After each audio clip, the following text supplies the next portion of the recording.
What goes on in a person's mind when they're about to commit a crime? Or what ignites a criminal to commit a certain crime?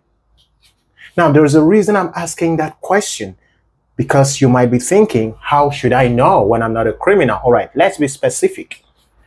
When a person decides to steal, what do you think goes on in his mind that prompts him to take that action of stealing? As in, what makes people do this? Is it in their DNA? In order for you to be able to answer this question, if you are a psychologist or you are a detective and you actually want to know how a certain criminal or a certain person does whatever he or she does, you have to get into their mindset. You have to think like that person. You have to think like that criminal. So please, because this is very important to me, I want all of you now to become detectives and psychologists. So why do thieves steal the way they do or the way they don't? But as long as they thief, why? Now, I'm going to disclose to you why I'm asking this question now, or why it is very, very important for me. The guy you're seeing on the screen, brothers and sisters, this guy is a thief. In fact, he goes from one city to the other to steal people's bicycle. The guy you're seeing on the screen. In fact, I'm very sure that is the same guy that tried to steal my bicycle, and the same bicycle you're seeing on the screen a year ago. When my friend came to visit me, I locked both bicycles together downstairs. And this guy came with his cutter, with his tools, cut both chains and dragged both bicycles away. Thank God for my neighbor who saw him, accosted him, and he recognized my bicycle and asked him, Gever, that's Mr. Man, is that your bicycle? And when the guy knew that he's been apprehended, he left the bicycles and ran away. That's how my neighbor, thank God, secured my bicycle for me. And I believe he's the same man. Even if he's not the same man, he is, because from the description my neighbor gave to me, it looks like he's the same man. However, even if it's not the same man, the man you see on the screen with what he has done, I don't think is his first time. Now to the story. This same friend, Victor Adi, God, this same friend whose bicycle with mine was almost stolen last year was unlucky this time around, because our bicycle thief came around. And where was this act done? Where was this bicycle stolen? My friend went to Yafo to work. In the building he was working, and this building, mind you, is a coded building. What do I mean by coded building? There are some buildings here in Israel with an entrance door that before you get into the building, it has codes. So meaning that if you are not a tenant in that building, or if you do not have an apartment in that building, you cannot get into that building unless you know somebody in that building who gives you the access code to get into that building. So my friend has the access code to get into that building, since that's where he worked. And he decided to take this same bicycle, his bicycle, to the second floor where he was working.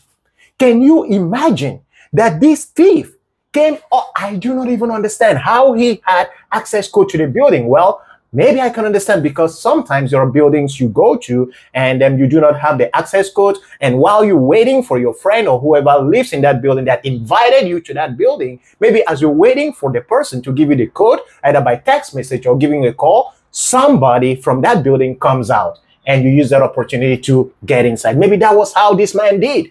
Maybe somebody was exiting that building and he had the access to go into that building to the second floor. Now, this is what I'm trying to imagine. Does this man move from floor to floor looking for on-chain bicycles to pick, to steal? Because I can't understand. How is it that he just went straight to second floor? How? Or maybe he was following and monitoring my friend.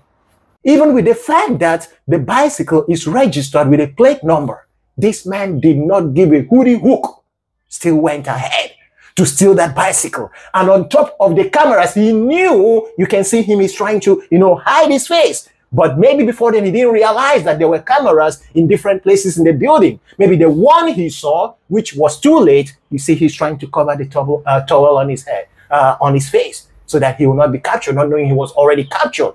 So even with the cameras, even when he saw that there are cameras, why did he not just leave the bicycle and go his way? But he still went ahead, take that bicycle downstairs and drove away. Now ask me, what is he going to do with that bicycle if not to sell it? And how much is he going to be selling that bicycle? For peanuts. This bicycle that for now, because it's a fairly used bicycle, maybe right now it can be sold for 2,000 or 3,000 shekels. You'll be surprised. This man will be selling this bicycle for 200 shekels. Why? So that he can have money to drink beer. You can see his belly, pot belly. So he can drink beer. So please, guys, those of you living in Tel Aviv, in fact, in Israel, because what I'm telling you, this guy that stole this bicycle, he tried it, and I'm living in Bnei Brak. So it's like he moves everywhere in Israel, at least around the center of Israel, to look for bicycles to steal so he can have money for beer. So those of you living in Tel Aviv or in the center of Israel, watch out for your bicycle, because it's as if even with the bicycles that are being registered, it has no effect. If somebody can see that a bicycle is registered, a plate number on a bicycle, and he still went ahead to steal that bicycle, this is why I asked that question in the beginning. Why do thieves, why do criminals do the things they do? Is it an instinct? Is it their nature? Was that how they were born to be? Because I can't understand. With cameras, he didn't mind. Bicycle is registered with plate number, he didn't mind. He went ahead, took the bicycle. So I don't understand anymore. So please, those of you in Israel living in Tel Aviv, if you know this man, please kindly report him to the police, because this is not the first time this man has done this. So to Victor, my friend, that your bicycle was stolen. Well, I commiserate. How is that English? I empathize with you. Huh? Don't worry. As long as you reported it to the police, I think one day, even if you buy a new bicycle, as long as your bicycle has been registered, I think they are going to fish him out. And this man would be prosecuted, so that stealing spirit, or it's the demon of stealing, he can go and face his time with those demons, take them all to the prison. So those of you with bicycles, for the fact that your bicycles are registered, still be careful. So now, it doesn't matter if you're living in a house that has access code into the building, still tie your bicycle. For my bicycle, I use 3 chains to tie my bicycles. In fact, those chains, you need to use an electric cutter to cut them. And by the time you go and spend that money to buy the electric cutter just to steal my bicycle, yeah, it will make noise. So guys, secure your bicycles well. These are your babies. Secure them well before some other person like this man will come and secure them for you. It's your boy, the crackhead. This man, you will be caught. Very soon, you shall be caught.